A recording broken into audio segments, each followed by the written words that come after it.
On this model. You can see it on the stand-up models attached to the torso. The nasal septum is both bony and cartilaginous. It splits your nose holes. The nasal concha, you can see really well right here. These are basically turbines to create turbulence in the air that you're breathing in so that particulates can fall out and get stuck in your boogers. Those are supposed to just go out of your body, not under your nails and then into your stomach. Okay, so these are the concha. On this model, you can see all three of them. Really, I want you guys to pay attention to the inferior and the middle. The inferior one is the one that people pick and then their nosebleeds. Hard palate, soft palate, we're talking about the bottom portion of your nasal cavity. It's related to the bones of the skull that you guys learned way long ago. So the hard palate is bone. The soft palate is like if you stuck your finger back there, you can feel where it gets squishy. And it goes back to your uvula right here. The pharynx is a region. The pharynx is a region that you share between respiratory and digestive. So your nasopharynx is this region back here. It's the posterior portion of your nasal cavity. In the nasopharynx, you also have the opening of your eustachian tube. So your middle ear drains into your nasopharynx.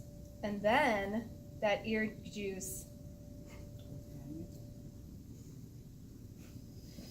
Okay. The oropharynx is very small on this. It's at the very posterior portion of the oral cavity. The laryngopharynx is the place right here where your trachea and your esophagus deviate. And I'll try to be very specific when I ask you guys those regions on a test. Let's see. Hyoid bone, you can see right here. It's also much bigger on other models. I'm just doing it here. Thyroid cartilage is big on the front, small in the back. Whoa, so small you can't see it. The cricoid cartilage, very small in the front, big in the back. This little ligament right here, I'm just going to point it out, it's not on your list. That's where you're trying to hit if you ever have to tube somebody, the cricothyroid ligament. So it's in between those two cartilages. Epiglottis is that floppy bit. On this model, all cartilage is blue. Then we have something called a hilum. Have we talked about hilum before? Hilum is like a Pillsbury Doughboy effect. It's where stuff goes into or out of an organ and it creates a dimple. Like, woohoo! It's just a region. For lungs, it's important because during surgery, if you have to control some bleeding, you can clamp the hilum, or you can actually take the lung and twist it because it's a very plastic organ. Right lung, left lung. Ooh, got that one. The bronchial tree. We have a trachea right here. The first branches, primary bronchus. When you go down the primary bronchus, this is my right primary bronchus, the first time that it splits, I have now a secondary and a secondary. The splits off of my secondary are tertiary. And that's all that you guys have to know down to tertiary. And then we're going to skip to here.